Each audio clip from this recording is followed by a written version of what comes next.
Hello story lovers. कहानी का नाम है शापित राजकुमारी। बहुत दिन पहले की बात है। एक राजा था जिसके 3 बेटे थे।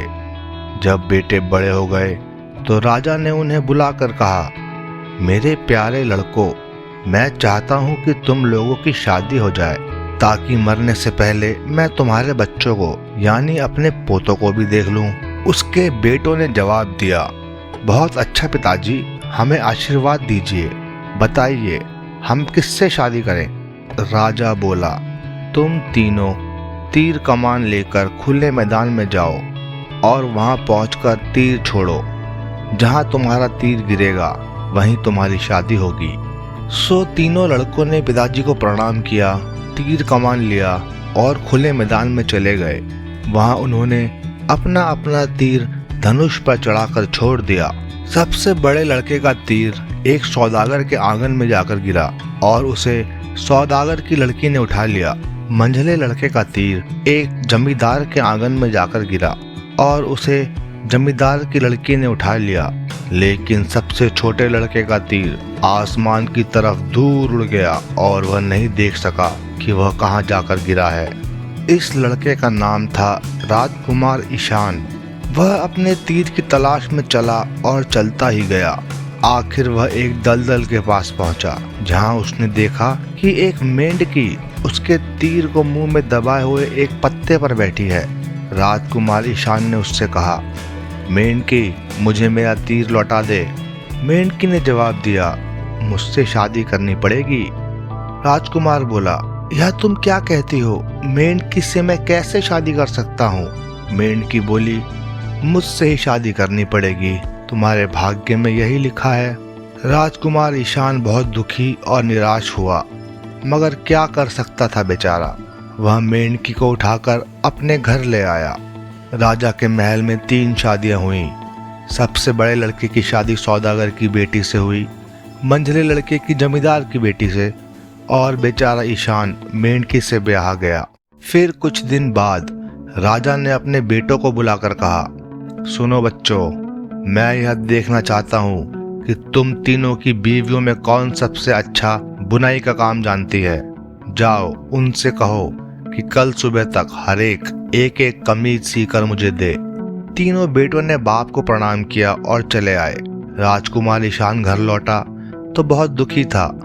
वह एक कोने में जाकर बैठ गया। मेंढकी फर्श पर फुदकती हुई उसके पास आई और बोली, राजकुमार ईशान, इतने दुखी क्यों हो? क्या कोई मुश्किल आ पड़ी है? राजकुमार बोला, मेरे पिताजी चाहते हैं कि तुम कल सुबह तक उनके लिए एक कमीज सी कर दो। मेंढकी ने जवाब दिया, तो इसमें परेशान होने की क्या बात है राजकुमार ईशान? जाओ, जाकर सो जाओ। रात की बात कभी सच नहीं होती, सुबह जरूर कोई तरकीब निकल आएगी। तो राजकुमार ईशान सोने चला गया और मेंढकी फुदकती फुदकती बाहर आंगन में पहुंची। वहां उसने अपनी मेंढकी की खाल उतार डाली और दुनिया की सब स्त्रियों से अधिक सुंदर और सबसे बुद्धिमती सवीना बन गई। उसने ताली बजाकर जोर से कहा, मेरे नौकरों, तैयार हो जाओ और संभल कर काम करो। कल सुबह तक तुम्हें ठीक वैसी ही एक कमीज सीकर मुझे देनी है जैसी मेरे पिताजी पहना करते थे। राजकुमार ईशान जब सुबह सोकर उठा तो मेंढकी फिर फर्श पर फुदक रही थी और मेज पर एक तौलिए में लिपटी हुई कमीज रखी थी। राजकुमार ईशान उसे देखकर बहुत खुश हुआ। वह कमीज उठाकर अपने बाप के पास ले गया। उसने देखा कि उसके 2 भाई भी एक एक कमीज लेकर आए हैं। जब सबसे बड़े लड़के ने अपनी कमीज राजा के सामने फैलाकर रखी तो राजा ने कहा, यह कमीज तो मेरे किसी नौकर के लिए ठीक रहेगी। जब मंझले लड़के ने अपनी कमीज फैलाकर रखी तो राजा ने कहा, यह सिर्फ गुसल खाने में काम आ सकती है। अब राजकुमार ईशान ने अपनी कमीज राजा के सामने फैलाई। उस पर सुनहरा और सुंदर कसीदा कड़ा हुआ था। राजा ने उस पर एक नजर डालते ही कहा, हाँ, यह है कमीज त्योहार के दिन पहनने लायक। बड़ा और मंझला भाई घर लौट गए। उन्होंने एक दूसरे से कहा, हम लोग राजकुमार ईशान की बीवी पर बेकार ही हंसते थे, लगता है वह मेंढकी नहीं जादूगरनी है। फिर कुछ दिन बाद राजा ने एक बार फिर अपने बेटों को बुलाया और कहा, अपनी बीवियों से कहो कि कल सुबह तक मेरे लिए रोटी पकाकर तैयार करें। मैं देखना चाहता हूँ कि कौन सी बहू सबसे अच्छा खाना पकाती है। राजकुमार ईशान घर लौटा तो फिर बहुत उदास था। मेंढकी ने पूछा, इतने उदास क्यों हो राजकुमार? राजकुमार बोला, राजा चाहते हैं कि कल सुबह तक तुम उनके लिए एक रोटी पकाकर तैयार कर दो। मेंढकी बोली, तो इसमें परेशान होने की क्या बात है राजकुमार ईशान? जाओ, जाकर सो जाओ। रात की बात कभी सच नहीं होती, सुबह जरूर कोई तरकीब निकल आएगी। अब राजा की जो दूसरी 2 बहुएं थी, उन्होंने भी पहले मेंढकी का मजाक बनाया था, पर इस बार उन्होंने एक बुढ़िया को यह देखने के लिए भेजा कि मेंढकी रोटी कैसे पकाती है। लेकिन मेंढकी भी चालाक थी, वह उनकी चाल समझ गई। उसने आटा गूंधा और चूल्हे में एक सुराख करके सारा आटा उसी में डाल दिया। बुढ़िया ने देखा और दौड़ती हुई गई और उसने जो कुछ देखा था वह सब राजा की दूसरी बहुओं से कह सुनाया, और उन दोनों ने भी वही किया जो मेंढकी ने किया था। उधर मेंढकी फिर फुदकती हुई बाहर आंगन में पहुंची, जहां वह अपनी खाल उतारकर बुद्धिमती सवीना बन गई और ताली बजाकर उसने हुक्म दिया, मेरे नौकरों, तैयार हो जाओ और संभल कर काम करो। कल सुबह तक तुम्हें वैसी ही एक सफ़ेद और मुलायम रोटी पकाकर मुझे देनी है जैसी मैं घर पर खाया करती थी। राजकुमार ईशान सुबह सोकर उठा तो उसने देखा कि मेज पर एक डबल रोटी रखी हुई है।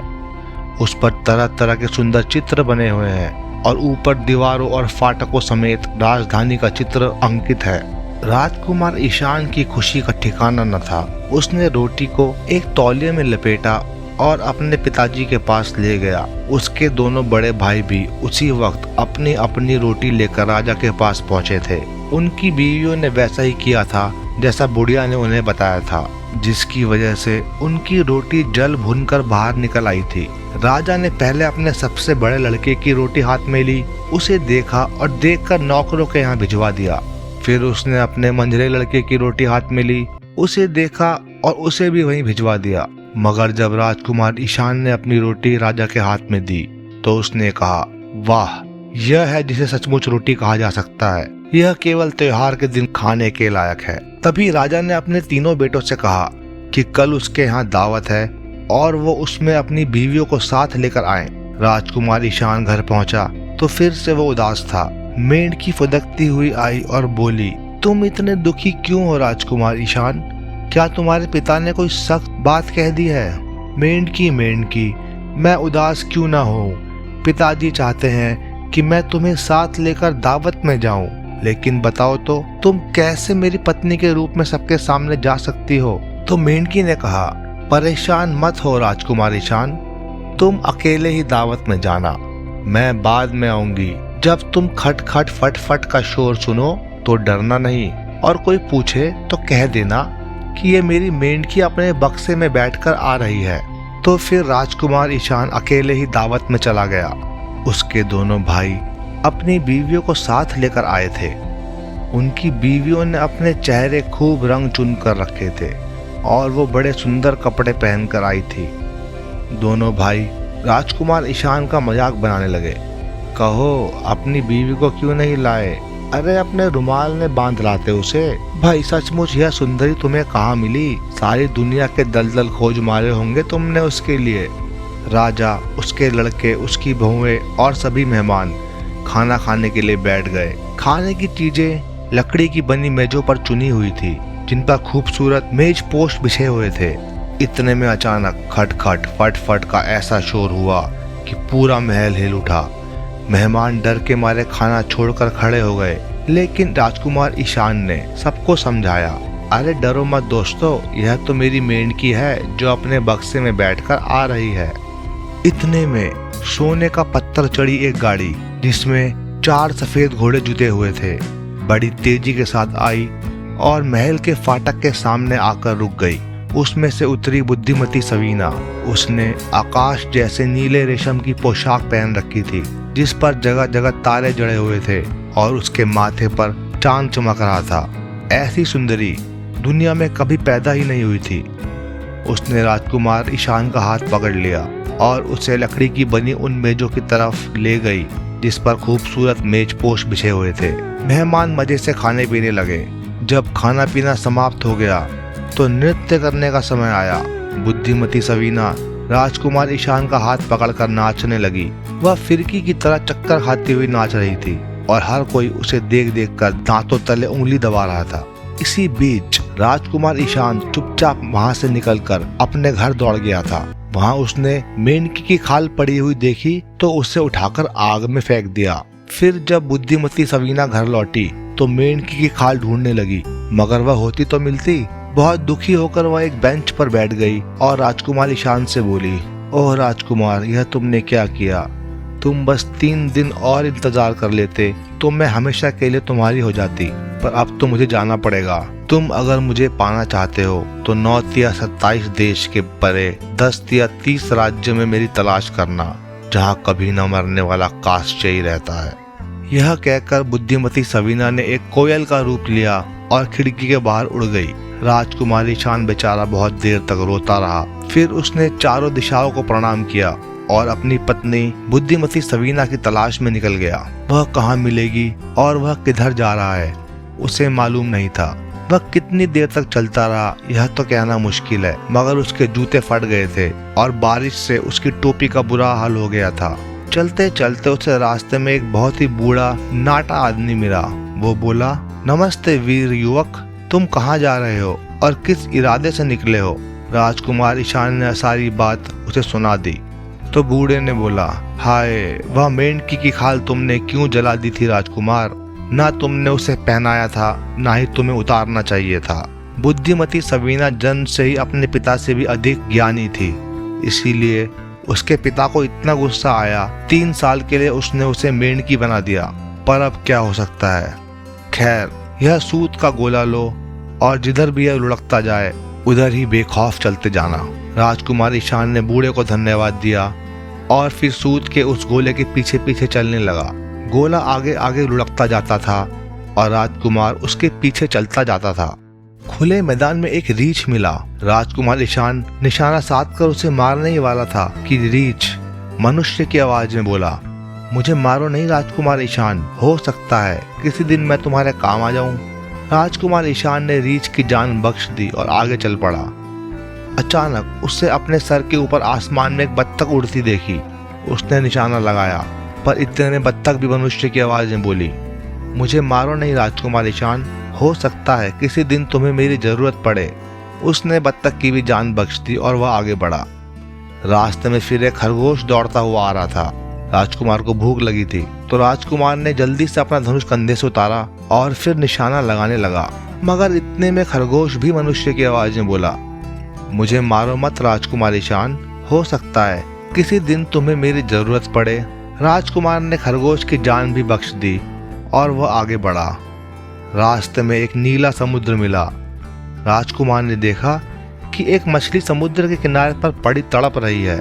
मछली ने कहा, मुझ पर दया करो और मुझे उठाकर वापस समुद्र में फेंक दो। सो राजकुमार ने मछली को उठाकर नीले समुद्र में फेंक दिया और वह समुद्र के किनारे आगे आगे बढ़ता रहा। सूत का गोला लुढ़कते लुढ़कते एक जंगल के पास पहुंचा।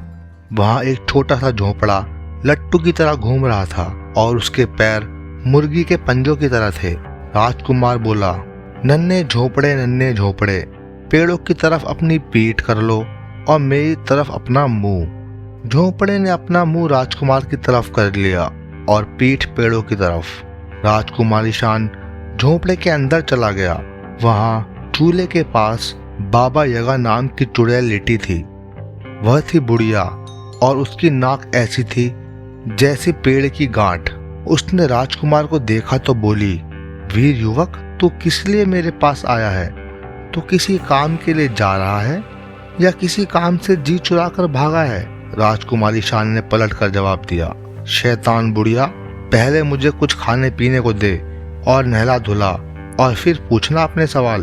तो बाबा यगा ने उसे फिर नहलाया धुलाया, खाने को मांस दिया और पीने को शराब दी और सोने के लिए बिस्तर लगा दिया। तब राजकुमार ईशान ने उसे बताया कि वह अपनी बीवी बुद्धिमती सवीना की तलाश में निकला है। मैं जानती हूँ, बाबा यगा ने कहा, तुम्हारी बीवी अब कभी ना मरने वाले काशचेई के कब्जे में है। उसे फिर से पाना बहुत मुश्किल है। काशचेई का मुकाबला कोई नहीं कर सकता। उसकी जान एक सुई की नोक में रहती है। वह सुई एक अंडे में बंद है और वह अंडा एक बत्तख के पेट में है और बत्तख एक खरगोश के पेट में है। खरगोश लोहे के एक संदूक में बंद है और संदूक बलूत के एक ऊंचे पेड़ के ऊपर रखा हुआ है। कभी न मरने वाला काशचेई अपनी आंख की पुतली की तरह उस संदूक की हिफाजत करता है। राजकुमार इवान ने रात बाबा यागा के यहाँ बिताई और सुबह बाबा यागा ने उसे बलूत के उस ऊंचे पेड़ तक पहुंचने का रास्ता बता दिया। राजकुमार कितनी देर तक चला यह बताना तो मुश्किल है, लेकिन आखिरकार वह बलूत के उस ऊंचे पेड़ के पास पहुंच गया जिसके ऊपर लोहे का संदूक रखा था। मगर वह इतनी ऊंचाई पर रखा हुआ था कि उस तक पहुंचना नामुमकिन था। इतने में रीछ दौड़ा दौड़ा आया और उसने पेड़ को जड़ से उखाड़ फेंका। फिर संदूक धड़ाम से जमीन पर आ गिरा और गिरकर टूट गया। उसके अंदर से खरगोश उछलकर बाहर आया और बड़ी तेजी के साथ एक तरफ को भाग गया। मगर दूसरे खरगोश ने उसका पीछा किया और उसे पकड़कर चीर डाला। खरगोश के पेट में से एक बत्तख निकली और आसमान में उड़ गई, पर तभी दूसरी बत्तख उसके सर पर जा पहुंची और उसने एक ही झपट्टे में उसे नीचे गिरा दिया। बत्तख के पेट से अंडा गिरा और गिरकर नीले समुद्र में डूब गया। यह देखकर राजकुमार ईशान फूट फूट कर रोने लगा। अब समुद्र में अंडे का कहाँ पता चलेगा। पर अचानक मछली अंडे को मुंह में लिए हुए आती दिखाई दी। राजकुमार ईशान ने अंडे को तोड़ डाला, उसमें से सुई निकाल ली और फिर वह सुई की नोक को तोड़ने लगा। जितना ही वह उसे तोड़ता जाता था, कभी न मरने वाला काशचेई दर्द से उतना ही अधिक तड़पता और चिल्लाता जाता था। लेकिन उसका तड़पना और चिल्लाना सब बेकार हुआ। राजकुमार इवान ने सुई की नोक तोड़ डाली और उसके टूटते ही काशचेई भी जमीन पर गिरकर मर गया। राजकुमार ईशान काशचेई के सफेद पत्थर के महल में पहुंचा। बुद्धिमती सवीना दौड़ती हुई उससे मिलने को आई और उसने राजकुमार के शहद जैसे होंठों को चूम लिया। तब राजकुमार ईशान और बुद्धिमती सवीना अपने घर लौट गए और उनका बाकी का जीवन बहुत सुख और बड़ी शांति से बीता। तो प्यारे दोस्तों, यह कहानी यहीं खत्म होती है। आशा है आपको अच्छी लगी होगी। जल्द ही दूसरी नई मजेदार कहानी लेकर आऊंगा। मैं अपने चैनल के पहले 3 मेंबर्स का नाम जरूर लेना चाहूँगा। उनका शुक्रिया अदा करता हूँ और उनके सपोर्ट का मैं बहुत आभारी हूँ। उनका नाम है बृंदा, रामन और सुसी। तो दोस्तों, अब मैं विदा लेता हूँ। आपका दिन शुभ हो। धन्यवाद।